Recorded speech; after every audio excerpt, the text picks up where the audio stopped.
Welcome back to Gavin and James Sailing. It's been a little while since our last episode, but that's because we've been busy making plans for the future. Now, we've had a few things go wrong, a few setbacks along the way, and we've had to massively adapt our sailing plans and make some compromises. But that's what boat life is. It's all about adapting to whatever is thrown at you. So we're going to share this with you in this episode, but first of all, let's go sailing.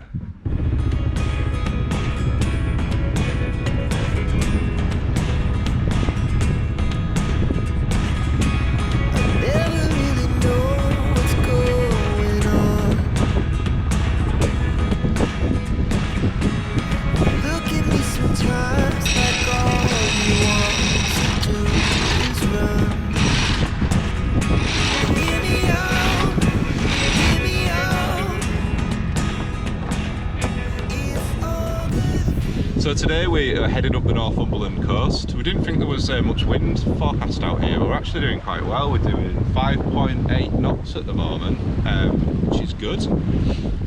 And I raised the sail. Yeah, Gav's done it all on his own.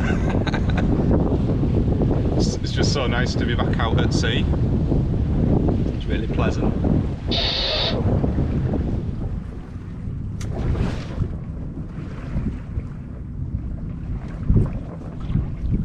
Don't know if you can see on camera, but we've got the pier heads of the River Tyne, the mouth there, and then we've got Tyne, which is there, lovely beach, and then we're heading up north, and we'll be going past St Mary's Lighthouse.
Here we have a group of teenagers chilling out on top of this buoy with their paddle boards parked up around it. Probably unknown to them, this is a yellow special purpose buoy approximately 1 mile offshore and marks a designated explosives dumping ground. Believe it or not, there are quite a few unexploded bombs lurking on the seafloor from the wars. They get located by survey vessels, usually found through the process of mapping the seafloor when planning laying cables or pipelines and building wind farms. Once a bomb is identified, the Navy move it to a designated dumping ground such as this one, where it is activated underwater by a controlled explosion. If anyone knows a little bit more about this, jump in the comments and let us know.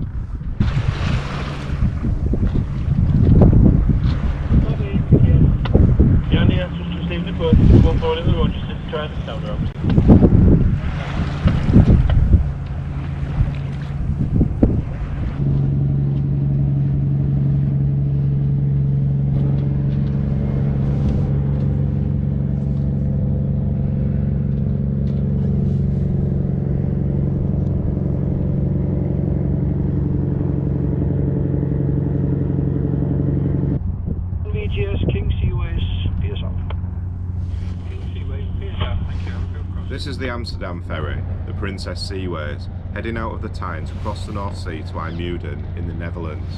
She's one of two ferries, and between them they offer a daily service from Newcastle to Amsterdam, departing around 4 PM each day.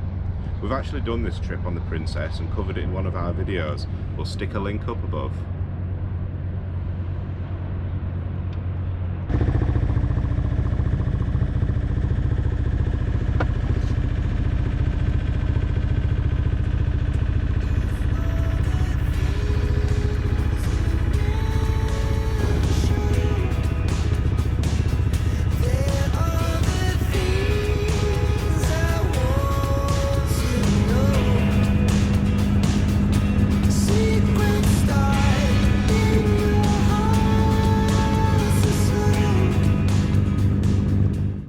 Okay, so let's get down to it and we'll tell you exactly what's been going on since our last video.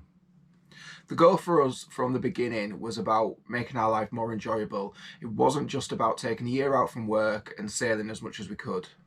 One thing we didn't want to do is just after the 12 months go back to our old lives. To us, that just wasn't an option. And if we'd have carried on as we were, all our savings would have gone. Because when you're cruising without a base, it's actually quite expensive, because every marina you go to, you pay visitors rates, which is pretty much double the price of what it would be if you had a permanent berth. At least double. So we was kind of spending about £500 to £600 a month just on visitors' berths in marinas. Now, if you're abroad, you could do a lot of anchoring, or maybe on the south coast of England. Not in the northeast of England. That's not something we want to be doing up here. So we were kind of tied to the marinas, really. So we're still living aboard and sailing, but we've chosen to make Royal Keys our base for this year. This has halved our costs, which is going to enable us to spend more time and money on Takazar, making sure that she's the best that she can be for next year. So this year, we're going to sail right through autumn and winter again, and we're going to focus on what the Northumberland coast has to offer. So I'm going to show you on the computer where Royal Keys Marina is, and tell you why we chose Royal Keys as our base. So this is the mouth of the River Tyne here, and Royal Keys Marina is about 2 miles from the pier ends, and this is where we are. So this is Royal Keys. We're also about 7 miles from Newcastle city centre, which is here. And there's a service pontoon here. It's called Newcastle City Marina. It's right on the quayside where all the bars and restaurants are. So we're going to moor up there a few times this autumn and winter. And if you're familiar with Newcastle, this is the Millennium Bridge here. So that'd have to be lifted up for us to get our mast through. I think we need to book the lift about 24 hours in advance. There's also a really nice little anchorage here at Herd Sands. So we've been to it a few times, and I think this might become like quite a regular spot for us.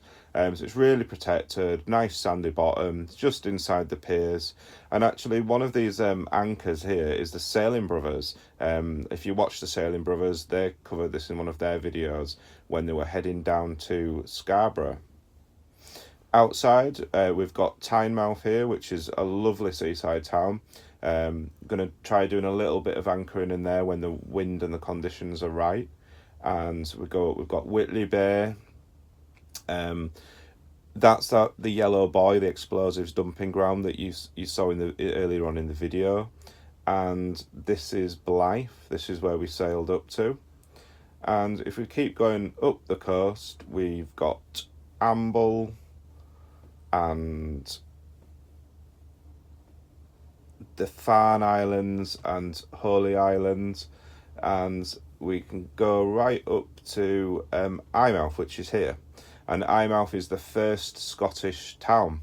So another reason why we've chosen Royal Keys as our base, it's part of the Boatfolk group, and they actually have 11 marinas around the UK. So there's one in Scotland, there's one in Northern Ireland, there's Royal Keys, there's a couple in Wales, and the majority of them are on the south coast.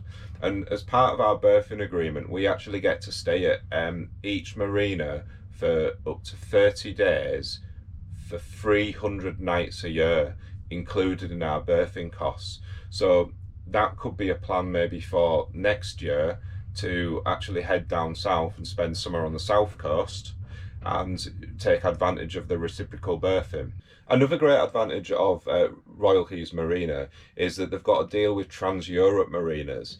I'm going to put a screenshot on of all the Trans-Europe Marinas in Europe, and we can stay at any of them for 50% discount for up to 5 nights. As you can see, there's quite a lot in our country, and there's a lot in France and Spain and in the Med. So we've both been really lucky, and we've actually got part-time jobs in the marina.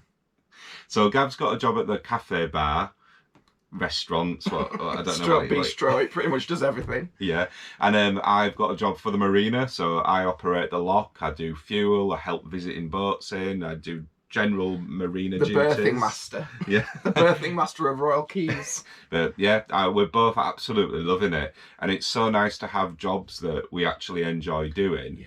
And because they're part-time, it gives us loads of time for sailing or making videos. Go to work happy, leave work happy. It's a revelation. Even though this year hasn't worked out as we'd originally planned, we're both so happy with how it's actually played out. We're still going to be sharing our liveaboard life with you all, so if you enjoy our honest content around sailing and living aboard, please support us by subscribing to our channel. And thanks so much for watching, and we're actually at the Southampton Boat Show this weekend, so if anyone's there and you see us, give us a shout and come and say hello. Until next time, see you later. See ya.